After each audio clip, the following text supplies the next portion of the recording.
We investigate the Berea fossil human footprints. DNA from Neanderthals' cousin shows it must be young, and we dive into the mailbox and even get a letter from Dr. Aaron Judkins. This is Genesis Week.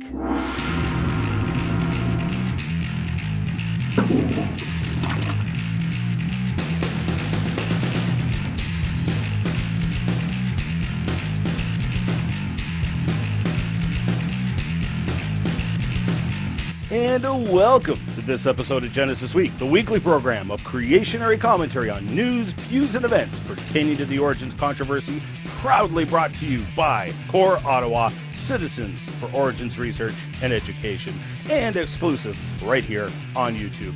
Excellence in underground broadcasting. We bring you the information the anti-creationists don't want you to see or hear, and we show the glory of God and creation. Once again, in the top 10 most discussed videos of the week in science and technology on YouTube. Typing in Wazooloo.com or GenesisWeek.com will help you find us, or click the ever-so-convenient subscribe link up top. You can also peruse other episodes by following the links in the upper corners of each episode. I'm your host, Ian Juby. It's Darwin's birthday this Saturday, so happy birthday, Darwin. I'm sorry, you probably won't like the present I'm giving you. So back in the 1930s, an unusual report of fossil human footprints surfaced. These fossil human footprints were in Carboniferous rock near Berea, Kentucky, and were examined by Dr. Burroughs, who founded the geology department at Berea College. Creationists had talked about these tracks for many years, and I had managed to obtain a copy of the reference, a Scientific American paper from January of 1940. I took one look at the pictures and said, nope. Those are carvings, not fossil tracks. Now, it turns out I wasn't the only one who did this. Talk Origins and Glenn Kubin both show these photos on their website. Back Archaeology refers to the Siam article, and Institute for Biblical and Scientific Studies also refers to the Siam article in mocking disdain towards the creationary claim of fossil human footprints in Carboniferous rocks. In fact, the Scientific American article is the source of the quote that so many a creationist has cited. If man, or even his ape ancestor, or even that ape ancestor's early mammalian ancestor, existed as far back as the Carboniferous period in any shape, then the whole science of geology is so wrong that all the geologists will resign their jobs and take up truck driving. Hence, for the present at least, science rejects the attractive explanation that man made these mysterious prints in the mud of the Carboniferous period with his feet. David Willis of Indianapolis had contacted myself as he wanted to go investigate the Berea tracks, as well as an alleged fossil human footprint that had recently come to light in Tennessee. I was in Ohio at the time, so we ventured down together. We spent the day in the archives of Berea College and found a copy of the Siam article in Professor Burroughs' archives, and thus got our first shock of the day. The photographs presented in the Siam article were not the Berean fossil footprints.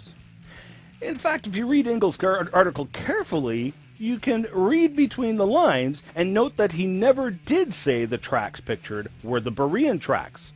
The Berean tracks were the focus of discussion in the article.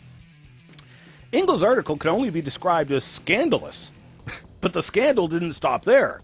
A second article published by the Christian Science Monitor showed two photographs, neither of which were photographs of the Berean fossil human footprints. The upper photograph was a pencil rubbing of a pair of the Berean footprints, which the Monitor claimed was oily stains left over from the molding of the tracks, and the lower photograph was fossil amphibian tracks from some unknown location.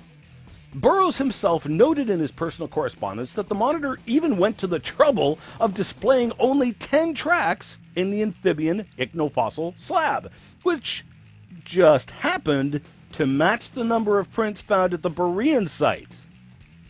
Now, it's being gracious to chalk all of this up to bad journalism. A more accurate description would probably be fraudulent, deliberately misleading reporting. So just what was the evidence then? Why is it that although both Scientific American and the Christian Science Monitor had access to photographs of the actual fossil footprints at Berea, they instead showed photographs of what were obviously Indian carvings and amphibian fossil footprints? Why did both Siam and the Monitor both then interview experts and get their opinions on the photographs of Indian carvings and fossil footprints that were not the Berean fossil footprints. David and I both obtained wax castings of the original fossil footprints, as the originals had all been cut out of the rock. Now, much to my surprise, they were genuine fossil human footprints.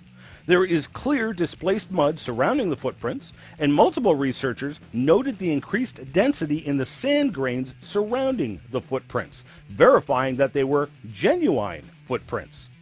The footprints are clearly human, as there is no creature, fossil or living, that makes a footprint like a human. And there is no doubt the rock is assigned the evolutionary age of 250 million years old. So, why does it matter? Although Richard Dawkins was referring to the alleged fossil human bones in the Carboniferous, his point remains the same. Evidence of humans in the Carboniferous period would blow the theory of evolution out of the water. These footprints are only one of many pieces of evidence of humans in the Carboniferous, and shows that, exactly as the biblical account of creation points out, man has been around since the beginning of time. These casts are now a part of my new Fossil Human Footprints exhibit, which will be going on display this spring. I will be detailing the Berean fossil footprints in the current issue of Core Ottawa's Crevo News, which should be coming out any day now, and you can sign up for that newsletter right here. Science Daily carried a report about the successful sequencing of the DNA of a relative of the Neanderthals. Called Denisovan, these peoples are supposed to be a representative of an Asian group of extinct humans related to the Neanderthals. Taking samples from a finger bone found in a cave in southern Siberia in 2008, the Max Planck Institute for Evolutionary Anthropology in Leipzig, Germany, funded the DNA sequencing research. The sequence was made public yesterday and is available on the web here. Now, this is not the first time DNA sampling has been performed on a person so old. In fact, Neanderthal mitochondrial DNA has already been compared to humans. Dr. Sean Pittman Hay contrasted the differences between a few sample humans and the Neanderthals and showed that the Neanderthals had less difference with humans than humans did with each other. To put it in crude form, Neanderthals were more human than humans were. So we look forward to the comparisons that will arise from this newly sequenced DNA. The point to be made here is not the comparisons that can be made, but rather the fact that the Leipzig group was even able to sequence DNA that is allegedly so old. The estimates are that this finger bone was 30,000 to 50,000 years old. This is already clearly outside of the biblical timeline. So if the bone really is that old, it causes huge problems for biblical creationists. So, is the bone really that old? Scientific study would refute such an idea. We've all seen the CSI TV shows, which has popularized forensic science. Forensic research is such solid evidence that it stands up in a court of law. People are jailed and executed on the basis of forensic evidence. That's how solid the science is. Now, of course, there is much interest in the deterioration rates of DNA in forensic research. And such research has shown over and over again that DNA just simply cannot last for tens of thousands of years. Denisova Cave is in a temperate climate, about the same elevation and latitude as Drumheller, Alberta, Canada. Dr. Daniel Criswell discussed the technical details of the rapid deterioration of DNA in the spring 2009 issue of Creation Research Society Quarterly in the article Neanderthal DNA and Modern Humans. The worst thing for deteriorating DNA is moisture and warmth, two things that caves are well known for. As Criswell pointed out, kinetic calculations predict that amplifiable fragments less than 400 base pairs will survive no longer than 10,000 years at temperate conditions. In other words, forget about an entire DNA strand being preserved. The most you can hope for is small fragments of DNA sticking together for maybe 10,000 years. Dr. Theodore Syke, writing in the May-June 2010 issue of Creation Matters, also discussed why DNA breaks down so quickly. In the words of Dr. Syke, "My chemistry and biochemical intuition revolts at the suggestion that DNA can be found in recognizable form after 10,000 years. Not only is the Denisovan DNA recognizable, apparently the scientists were able to sequence the entire thing. The remarkable preservation of the DNA provides excellent evidence that this fossil finger is much, much younger than the evolutionists are proposing.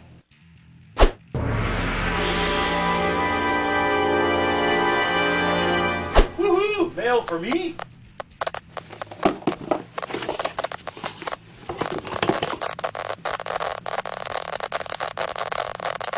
I wonder what it tastes like.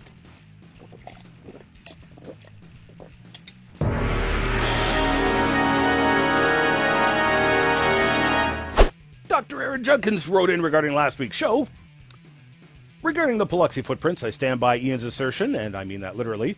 I have researched the Paluxy for over 15 years, personally excavating alongside Ian on numerous occasions. Part of my research includes the photo of the +6 in the Taylor Trail that empirically shows its authenticity. Indeed, they are real. Remember, human fossil footprints are not isolated to the Glenrose area. It is a global phenomena, which I documented in my book, Evolution and Human Fossil Footprints. Regarding the teaching of evolution creation in public schools, on June 19, 1987, the U.S. Supreme Court struck down the Louisiana Balanced Treatment Act, but simultaneously confirmed voluntary flexibility on the part of the public teachers to introduce alternate scientific theories about the origins of humankind, in addition to the theory of evolution. This is to be done with the clear secular intent of enhancing the effectiveness of science instruction. Specifically, it stated, the Act does not grant teachers a flexibility that they did not already possess to supplant the present science curriculum with the representation of theories besides evolution about the origin of life. Indeed, the Court of Appeals found that no law prohibited Louisiana public school teachers from teaching any scientific theory. The court stated that teachers already possess the flexibility to supplant the present science curriculum with the presentation of theories besides evolution about the origin of life. They are free to teach any and all facets of this subject, all scientific theories about the origins of humankind. I document this in my other book, Academic Freedom Exposing Evolution. Go Indiana! Iron Man left a comment regarding the alleged evolving virus in the last episode. Wazooloo, you don't know what you're talking about. It's called coevolution. Scientists figured this out over 17,000 years ago, along with how plant life requiring pollination from insects that didn't exist yet because they haven't evolved. Go to a museum, read a biology book. Really?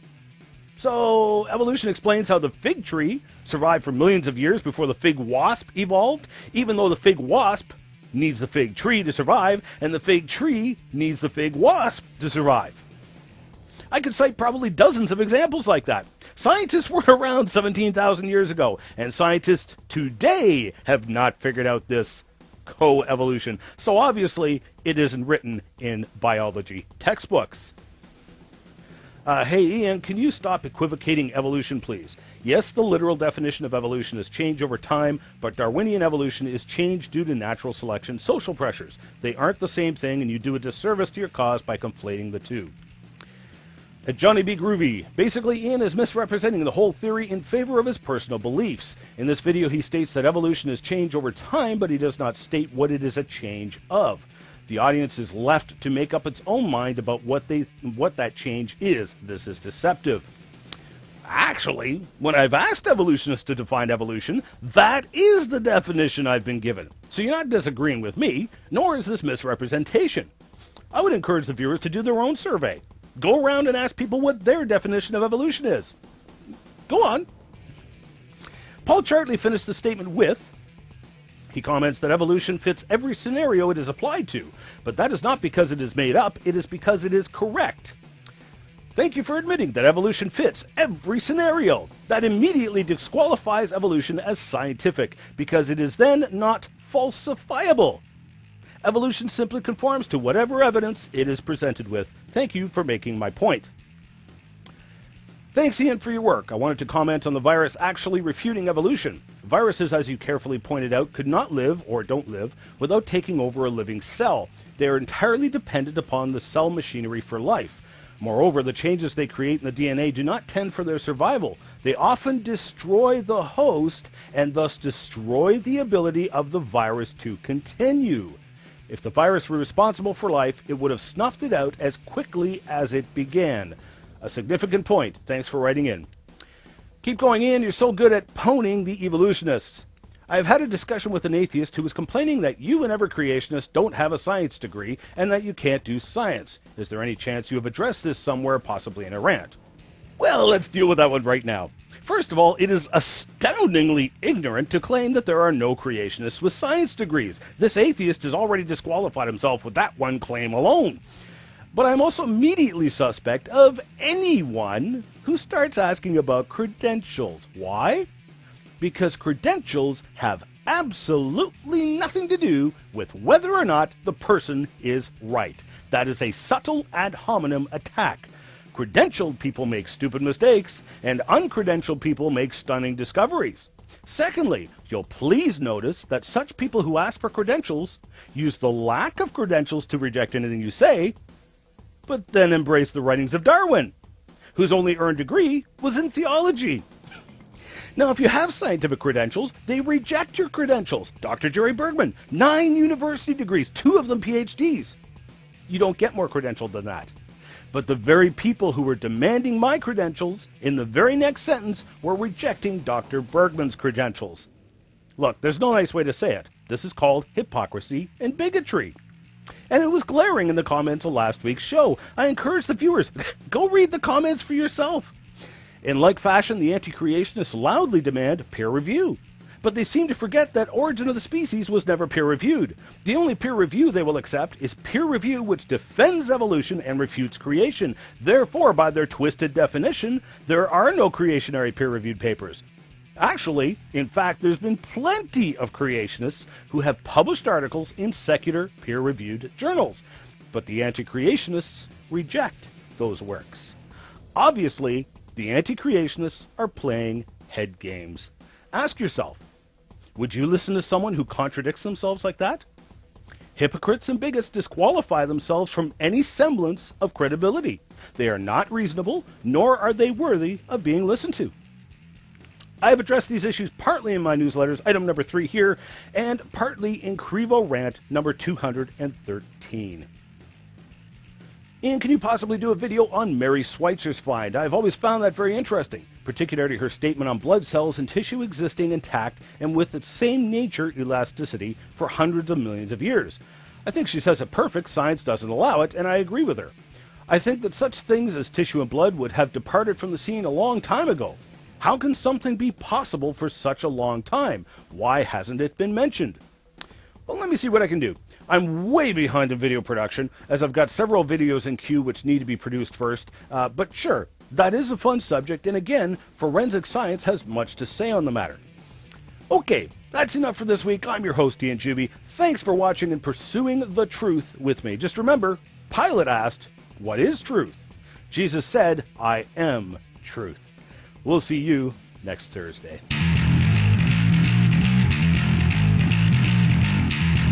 Production software was provided for Genesis Week by the Big Valley Creation Science Museum, located just 25 minutes north of Drumheller, Alberta, in the heart of Dinosaur Badlands. The Big Valley Creation Science Museum was built from the ground up to give credit to our Creator, portraying the scientific evidence showing that creation is the faith that fits the facts, and evolution is the faith that the facts have failed. Visit bvcsm.com for more details.